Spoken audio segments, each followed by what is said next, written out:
עכשיו אנחנו רוצים לקחת אתכם לסיפור שאנחנו התחלנו להתעסק בו לפני כשנתיים וקצת. שלום שוב, מישל מרסייה. לידך עכשיו עורך דינך, שמנהל את התביעה הזאת. עמיחי נביאי? עורך דין ההתאחדות מעצבי השיער. של ההתאחדות של מעצבי השיער. יקירי, פה מדובר ביושב ראש התאחדות מעצבי השיער, תתן כבוד. נכון. אני רוצה לספר שלפני 2.5 אנחנו קיבלנו תלונה שלכם שמספרת על כך שאתם משלמים ארנונה פי 2 מה שקבע החוק. פי 2.5, כן. פי 2.5 אפילו, ובית משפט קבע, אבל העיריות, בעיקר עיריית תל אביב זה אז, פשוט לא מתייחסות לפסיקה הזו. ואנחנו הלכנו איתכם אז לעיריית תל אביב. אחרי שניסינו לבקש פגישה עם מנהל מחלקת הארנונה ששמו מלאכי. אלי מלאכי. והוא לא הסכים לפגישה. והחלטנו לבוא איתכם. נכון. באנו איתכם לעירייה, אני מספר את זה כי אנחנו תכף נראה קטע מהכתבה ששידרנו אז. באנו איתכם לעירייה כדי לדבר עם אדון מלאכי, והדברים טיפה הסתפחו, כמו שנקרא. בואו נראה קטע קצר מהכתבה היא בניסיון לפגש עם מלאכי. הנה. שלום. אנחנו רוצים להפריע לדקה אחת. לא, באנו לשמור, תקשיבו. באנו עם כל הסיפורים של תל אביב, רק לדקה.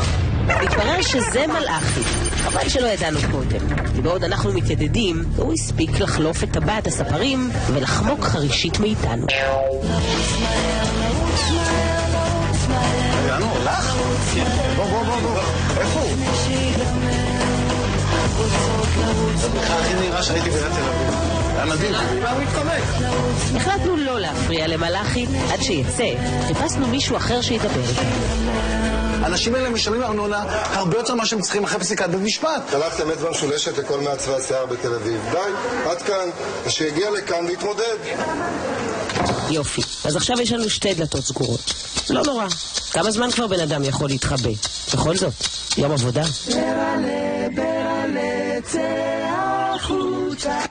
והוא יצא והמשיך להימלט. והוא המשיך לברוח, אתם רדפתם, כמעט היה שם מכות, עצרנו את זה ברגחון, היועץ המשפטי ירד, כאילו הדברים הסתדרו, אבל לא הסתדרו. עדיין לא משלמים לכם את הכסף הזה בחזרה. לא מחזירים. קודם כל, מה שאנחנו מרגישים שקורה מעבר לזה שמורחים את הזמן, בעצם מתעלמים לחלוטין מפסיקה שנעשתה במקום שמחוקק. בג"ץ. לא, בית משפט עליון. בית משפט עליון בירושלים עלינו, מצא שהנושא מספיק חשוב כדי לדון בו. ופסק לטובתנו. מאז אנחנו רק עוברים מריחה ועוד מריחה ועוד מריחה. יותר חמור מזה, מה שמתקיים כרגע ניסיון של עיריית תל אביב עם עוד עיריות, שאנחנו לא יודעים איזה, פנו לשר הפנים, בבקשה לשנות שוב את סיווג המספרות. כאילו כל הנושא הזה של בתי מלאכה, בעצם שעובדים בעבודות כפיים, ואין פה דיון בכלל. זה מאוד ברור. הם קוראים לכם בתי עסק ואתם טוענים, ובית משפט קבע שאתם בתי מלאכה. במשך 30 שנה נקראנו בתי מסחר, כאשר ממש זה לא מה שאנחנו. אתם בעלי מלאכה. אתם עובדים בידיים. אותו דבר, בדיוק, מדברה וכולי. כרגע מה שמנסים לעשות זה שוב סיווג המצאה חדשה, שזה בתי שירותים. עכשיו, כל זה מסביב לדבר אחד בלבד, העלאת הארנונה מחדש. עכשיו, אתה מראה לנו פה את הפסיקה של בית המשפט העליון, ששם כתוב, ואת התגובה שעיריית תל אביב לך, שאומרת, אנחנו כן לוקחים את זה למחלקת הארנונה כדי להתחיל ליישם את הפסיקה. אז למה זה לא קורה? הלוא כשעיריית תל אביב, כשאנחנו חייבים משהו, אנחנו לא מזמן היינו חייבים איזה רפורט של 100 שקלים. יקלו את החשבון בנק, לא שילמנו את זה בזמן, יקלו את חשבון הבנק. אז איך זה יכול להיות? לך חייבים 100,000 שקלים, נכון? חייבים כרגע בפועל 4.5 מיליון שקל למספרות בתל אביב יפו. אז איך לא מעקלים 4.5 מיליון שקלים זה כל שנה ושנה שעיריית תל אביב גבתה מבעלי המספרות ביתר סט. אז איך לא מקיימים במשך 30 שנה הם קיבלו, תעשה את החשבון לבד, 4.5 מיליון שקלים כל שנה. עכשיו, אנחנו פנינו לבית משפט, וכשראינו, התביעה הייתה רק של מישל מרסייה, וכשראינו שהתיק נמרח ושזה מגיע גם לבית משפט העליון, הגשנו גם תביעה ייצוגית, שזה בשם כל בעלי המספרות. בבית משפט העליון זכינו בשנת 2010, ובתביעה ייצוגית זכינו בשנת 2012. עכשיו, בתחילת השנה, בינואר. ושם עיריית תל אביב, סליחה, התחייבה להחזיר לבעלי המספרות לכל הספרים בתל אביב, גם אם לא תבעו אותה את הכסף שמגיע להם. וזה קרה? לפי מה שאני יודע וכל בעלי המספרות שאני מכיר, היא התחייבה להחזיר 2 אחורנית. אני לא מכיר מישהו שקיבל. זאת אומרת, אני לא מכיר את כל בעלי המספרות בתל אביב, יש יותר מ-600 איש. אף אחד ממי שאני מכיר ושפנה אליי ופנו אליי הרבה בעלי המספרות, לא קיבלו את הכסף. אז אין איזה משהו, סנקציה שאפשר לנקוט בה כדי להכריח אותם לשלם? עיריית תל אביב התחייבה לדווח לבית המשפט מה המצב ואיך שהחזיר את הכספים. היא יודעה לבית משפט שהיא צריכה להתארגן והיא צריכה לברר ולראות איך לעשות את זה. כשלדעתי זה לחיצת כפתור קטנה במחשב, לדעת מי זה בעל המספרה ולהחזיר להם את הכסף. הרי היום יש כאלה שמשלמים בהוראות קבע. אז מחזירים את זה חזרה. עכשיו רגע, כשאתה משלם ארנונה עכשיו, אתה משלם אותה כבר בתעריף הנמוך? כן, אבל מה שמעניין, שהוסיפו למטה איזו שורה קטנה בקטן, שהארנונה עלולה עדיין להשתנות. זאת אומרת שהם בונים על זה. כאילו יש לך איזושהי התראה של שינוי התקינה. של שינוי התקינה. ואנחנו, התאחדות מעצבי השיער, והיום אני כבר קורא לכולם להצטרף להתאחדות. ההתאחדות עושה עבודה כרגע מאוד מאוד חשובה, בכלל להגן על הענף הזה שהוא מופקר. אגב, בזכות זה קמה התאחדות, נכון? כן, בזכות זה. אבל לצורך העניין, אם אורלי וגיא מחר אתם רוצים לפתוח מספרה, אף אחד לא צריך בעדכם. אתם לא צריכים להציג שום תעודה ושום צורך, אתם פשוט יכולים להיות מחר מעצבי שיער. אגב, זה חלק השני של הסיפור, שאני מניח שיש לא מעט צופים שמסתכלים בנו עכשיו ואומרים, מה הם רוצים? למה הם מרוויחים כל כך הרבה כסף? לא, אני מכיר את הטענה הזאת, כי אנחנו במפגשים שלנו עם קהלים, אנחנו לפעמים מראים את הקטע הזה מהכתבה הזו, ואנחנו שומעים את הטענה הזו, שהמעצבי השיער מרוויחים... כן, אומרים לא צריך להקל על זה. עכשיו, אנחנו יודעים שיש לא מעט מעצבי שיער ש... אין ערך שוקי זיקרי שנמלט מכאן. כל כך לא נכון. אני חושב שבדיוק ההפך הוא הנכון.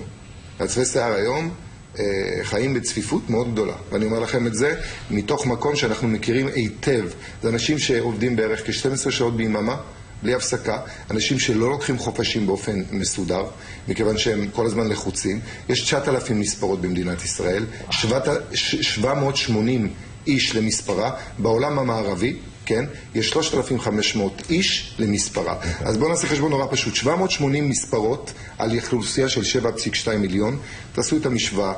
מספרות במדינת ישראל זה הדבר הכי נחות היום מבחינה עסקית וגם מבחינת איכות חיים.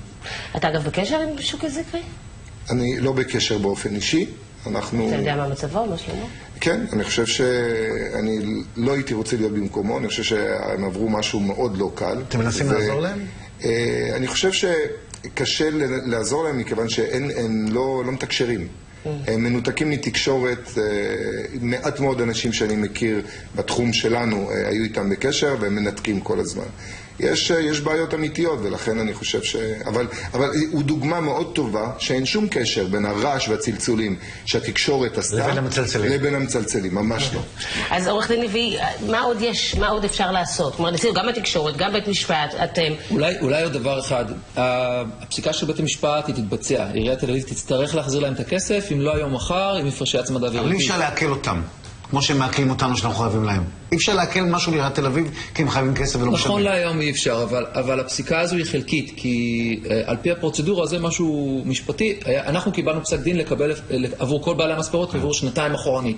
על פי חוק, כל ספר, אם הוא יגיש לבית משפט תביעה עצמית, הוא יוכל לקבל 7 שנים. בדיוק. אז יש להם עוד 5 שנים לתבוע באופן אישי. בואו נשמיע את תגובת עיריית תל אביב. כן, אומרים שבניגוד לנטען, העירייה מילאה אחר פסק הדין שניתן ויישמה החל משנת 2011 את תוצאות פסק הדין, על כלל הנכסים, אגב, על כלל המספרות, סליחה, והעירייה נערכת כיום להשבת כספים בהתאם להסכם הפשרה שקיבל פסק דין של בית משפט. שאלה כמה שנים תארך ההיערכות הזאת להחזיר את הכסף, זאת השאלה המרכזית.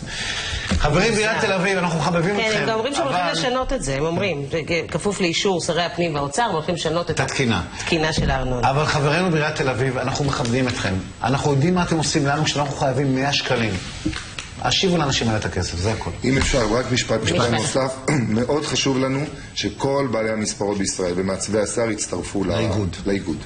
מגיעים דרך הפייסבוק? אנחנו מגיעים, יש לנו מספר טלפון, אני לא יודע אם השארנו לכם אותו. אנחנו מיד מעלים אותו, כן. יופי. אז מאוד חשוב, דף פייסבוק בימים אלו עומד... הנה, מספר טלפון, היום יום רביעי, זה לא זה? הנה, זה מספר הטלפון, מאוד חשוב שיצטרפו כולם. זה מאוד יעזור. יפה. תודה רבה לכם.